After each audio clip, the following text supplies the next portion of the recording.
Pemirsa, Komnas HAM merekomendasikan Polri menindaklanjuti dugaan pelecehan seksual Putri Chandrawati. Sementara Polri telah menghentikan laporan kasus pelecehan itu sejak 13 Agustus lalu.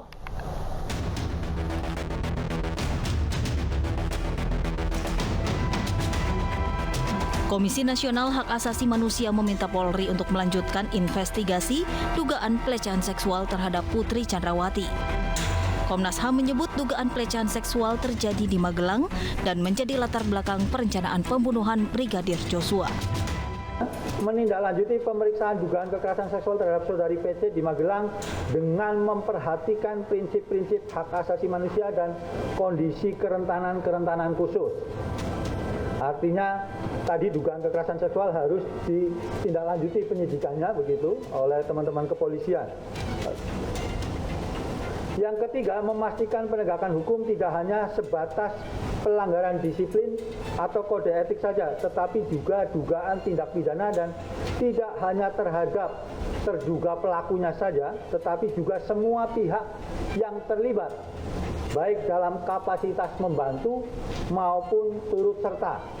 Jadi semua kemudian harus ada penegakan hukumnya, bisa disiplin atau kode etik maupun juga tindak pidananya. Namun dalam hal ini Ketua Komnas HAM Ahmad Taufan Damanik menyatakan bahwa tidak ada dugaan pelecehan dalam pembunuhan Brigadir Joshua. Menurutnya, tidak ada saksi yang melihat pelecehan seksual terhadap Putri Chandrawati. Juga pelecehan itu juga sejak awal tidak ada saksi yang melihat itu. Jadi yang disaksikan mereka adalah tembak-menembak menurut mereka kan gitu, keterangan Baradae.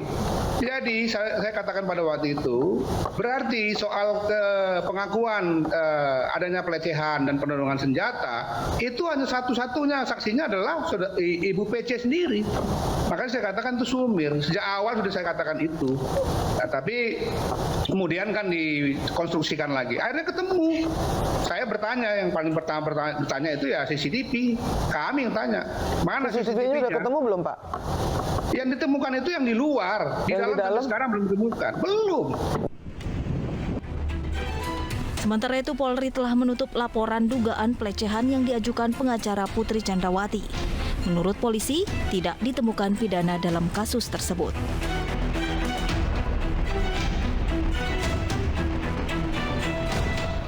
Ya pemirsa, terkait permintaan Komnas HAM untuk polisi selidiki kembali kasus pelecehan seksual, kita akan membahasnya bersama pakar psikologi forensik dan juga konsultan Lentera Anak Foundation Reza Indragiri. Selamat malam Bang Reza. Selamat malam, Assalamualaikum. Waalaikumsalam. Bang Reza, bagaimana tanggapan Anda terkait permintaan Komnas HAM itu? Sejak bulan Juli sebetulnya saya sudah menyesalkan adanya narasi terkait dengan pelecehan seksual kah, kekerasan seksual kah, ruda paksa kah, atau sejenisnya. Karena menurut saya narasi semacam ini sama sekali tidak bermanfaat baik bagi Brigadir Y maupun bagi PC. Misalnya kalau kita bicara tentang mendiang Brigadir Y, yang bersangkutan sudah berpulang. Jadi praktis tidak mungkin beliau memberikan klarifikasi, membangun kontra argumentasi, atau mengoreksi, menyatakan bahwa kurang lebih status sebagai terduga pelaku kekerasan seksual bukanlah sesuatu yang layak untuk saya sandang. Nah, kalimat semacam itu tidak bisa diutarakan oleh mendiang Brigadir Y. Demikian pula bagi PC. Karena yang bersangkutan mengklaim sebagai korban, maka semestinya yang bersangkutan akan mendapatkan restitusi dan kompensasi. Asalkan ada proses persidangan yang vonis bersalah pelaku kekerasan seksual tersebut. Nah, persoalannya siapa gerangan pelaku kekerasan seksualnya? Anggaplah Brigadir Y. Nah, persoalannya sekali lagi, Brigadir Y sudah meninggal dunia. Jadi praktis, klaim sebagai korban, klaim adanya kekerasan seksual tidak mungkin untuk nantinya diangkat menjadi kasus hukum. Jadi sekali lagi, PC pun tidak akan mendapatkan manfaat apapun dari narasi kekerasan seksual itu.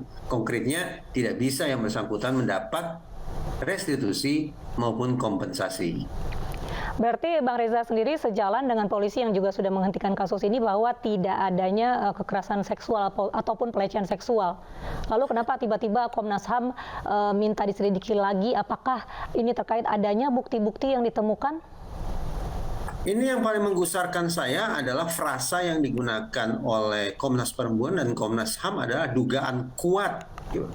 Pakai kata kuat, gitu. Jadi mendiang Brigadir Y ini seolah akan abadi, akan selama-lamanya terstigma sebagai pelaku kekerasan seksual.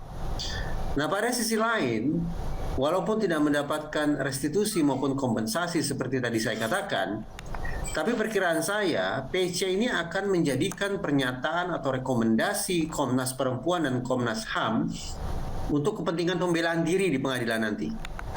Kita tahu PC ini diancam dengan hukuman mati, hukuman seumur hidup, atau hukuman 20 tahun penjara terkait dengan pasal 340 KUHP yaitu pembunuhan berencana. Tapi ketika lembaga negara semacam Komnas HAM dan juga Komnas Perempuan menyatakan dugaan kuat terjadi kekerasan seksual, narasi semacam ini akan diantarkan oleh PC ke majelis hakim. Karena pernyataan itu keluar sekali lagi dari lembaga negara, bobotnya tentu berbeda. Nah, harapannya apa? Harapannya tentu bisa meyakinkan majelis hakim bahwa betapapun PC dan PS sudah melakukan pembunuhan berencana, tapi mereka ingin menyampaikan situasi tersebut diawali dengan posisi mereka sebagai korban. Siapa pelakunya? Mendiang Brigadir Y. Nah, dengan kemasan sedemikian rupa, harapannya adalah tidak hukuman mati, tidak pula berharap hukuman seumur hidup, mungkin 20 tahun, atau jangan-jangan berharap bebas murni. Karena adanya unsur pemaaf, adanya unsur penghapus, dikarenakan PC awalnya berada pada status sebagai korban. Bang Reza, selain sebagai upaya pembelaan diri, PC ini kan tentu punya dianggap punya kepentingan tertentu dengan skenario pelecehan seksual itu sendiri. Nah, bagaimana menurut Bang Reza terkait dengan PC yang dipaksa membuat laporan untuk mengaburkan peristiwa lain? Narasi pelecehan atau kekerasan seksual ini, dugaan saya ditujukan untuk pertama menggiring opini publik agar yang semula antipati menjadi jatuh simpati. Dan juga di persidangan nanti dengan harapan akan bisa mendapatkan hal yang meringankan sehingga hukumannya di bawah hukuman mati lah, di bawah, bahkan mungkin targetnya di bawah hukuman seumur hidup. Tapi bagi saya susahnya bukan alang kepalang bagi PC untuk meyakinkan publik, lebih-lebih lagi meyakinkan majelis hakim bahwa klaim sebagai korban kekerasan seksual itu pantas untuk diamini. Kenapa? Saya mencatat paling tidak ada 4 alasan mengapa klaim semacam itu besar kemungkinan akan tertolak. Apa saja 4 alasan itu, Bang? Pertama, terkait dengan pemilihan lokasi. Tidak masuk akal menurut saya, ada seorang predator yang melakukan kejahatan seksual terhadap istri komandan di rumah komandan. Lazimnya kekerasan seksual, apalagi kalau misalnya bentuknya adalah ruda paksa, itu akan dilakukan di daerah yang dikuasai sepenuhnya oleh si pelaku. Di tempat di mana dia bisa menghilangkan CCTV, dia bisa mengusir orang-orang yang berpeluang menjadi saksi, dia bisa menutup akses sasaran untuk melarikan diri, dia juga bisa membersihkan TKP dari jejak-jejak bukti perbuatan jahatnya. Nah, situasi atau lingkungan semacam itu tidak terpenuhi kalau kita bicara tentang Duren 3 dan Magelang. Jadi pertama, pemilihan lokasi menurut saya muskil menjadi lokasi kekerasan seksual. Baik, lalu alasan yang kedua selain lokasi yang dianggap tidak lazim karena tidak dikuasai oleh Brigadir Yosua. Yang kedua, klaim sebagai korban justru terpatahkan dengan sendirinya akibat pemunculan PC di depan Makobrimob. Kalau kita buka Undang-Undang Tindak Pidana Kekerasan Seksual, kita paham bahwa ada sejumlah pasal di dalam undang-undang itu yang mewajibkan identitas korban ditutup. Tapi di depan Makobrimob, PC justru tampil, dipersilakan bicara, memperkenalkan dirinya, bahkan menyebut namanya. Jadi dia sendiri yang membuka identitasnya sebagai tanda petik sebagai korban. Itu yang dia klaim. Nah, pertanyaannya, dia mengklaim sebagai korban, tapi tindak tanduknya tidak seperti korban. Penjelasannya apa? Penjelasannya adalah tampaknya yang bersangkutan pada dasarnya memang tidak punya mindset sebagai korban. Tidak punya mindset sebagai korban karena yang bersangkutan bukan korban. Itu harus diperiksa oleh polisi. Tetapi kesimpang siuran antara tindak tanduk dengan isi undang-undang TPKS itu yang membuat saya membangun interpretasi bahwa yang bersangkutan tampaknya bukanlah korban. Baik, Itu alasan masuk. kedua. Alasan yang ketiga sekarang ya. Iya, alasan yang ketiga dan juga keempat. Baik, alasan yang ketiga. Biasanya korban kekerasan seksual yang mengalami trauma, depresi, guncangan jiwa, gangguan stres akut, dan sejenisnya akan memilih untuk mengisolasi diri, menghindari kontak dengan dunia luar. Sekali lagi, apa yang bisa dijelaskan lantas terkait dengan pemunculan orang yang menyebut dirinya sebagai korban, orang yang disebut-sebut mengalami trauma, mengalami depresi, mengalami gangguan stres akut, mengalami guncangan jiwa dan seterusnya, tapi justru bikin pernyataan di depan publik. Profil korban bukan seperti itu. Jadi aneh, blunder orang yang mengklaim dirinya sebagai korban tapi justru menampilkan tindak tanduk yang sekali lagi tidak sesuai dengan profil korban. Tambahan, PC ini sepanjang yang bisa saya simak dari pemberitaan, perilaku sakitnya itu selektif dan insidentil. Misalnya ya, ketika diperiksa oleh lembaga A, dia bisa bertutur kata. Dia sampaikan informasi selengkap-lengkapnya dari hulu sampai hilir. Sampai kemudian Komnas HAM dan Komnas Perempuan lantang mengatakan dugaan kuat sudah terjadi kekerasan seksual. Tapi anehnya, ketika PC didatangi oleh LPSK, Lembaga Perlindungan Saksi dan Korban, PC justru dikabarkan diam 1000 bahasa. Bagaimana mungkin orang yang mengklaim dirinya jadi korban, orang yang namanya korban pasti butuh pertolongan, tapi ketika didatangi oleh lembaga yang akan memberikan pertolongan, akan memberikan perlindungan, justru PC tutup mulut. Itu tadi saya katakan.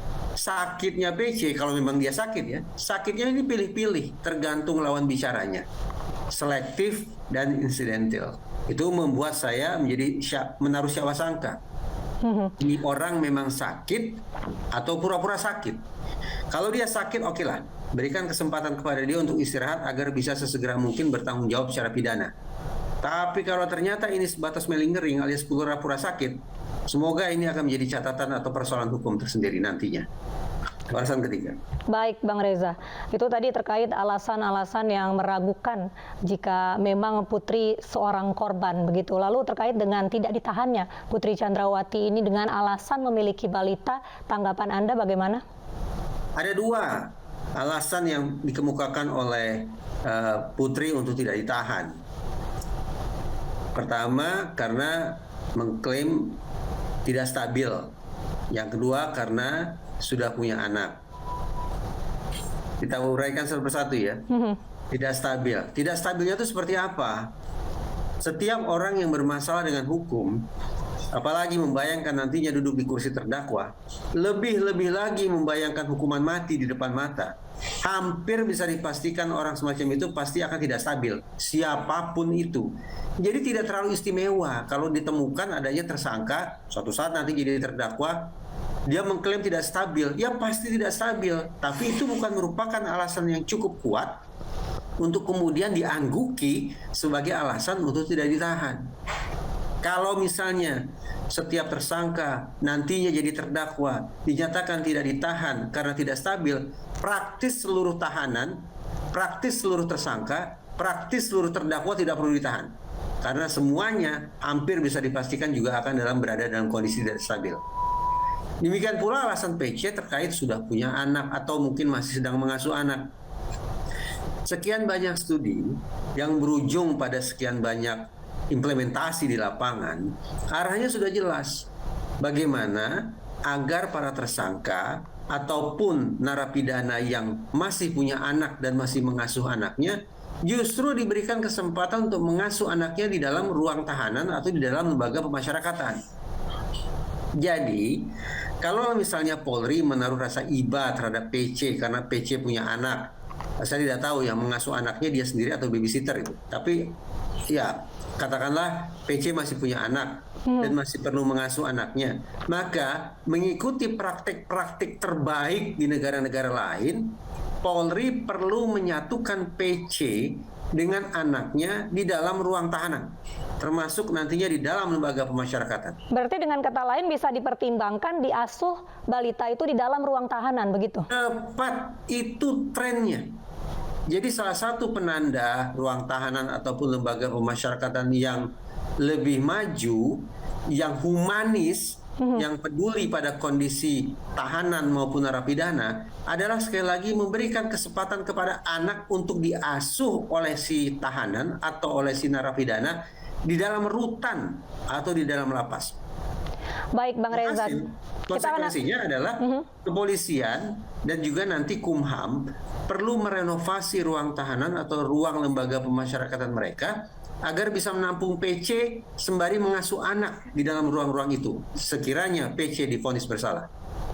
Ya baik, Bang Reza, kita akan lanjutkan perbincangan kita terkait dengan perlindungan anak-anak dari Sambo dan Putri Chandrawati. Namun kita akan kembali usai jeda. Tetaplah di Breaking News.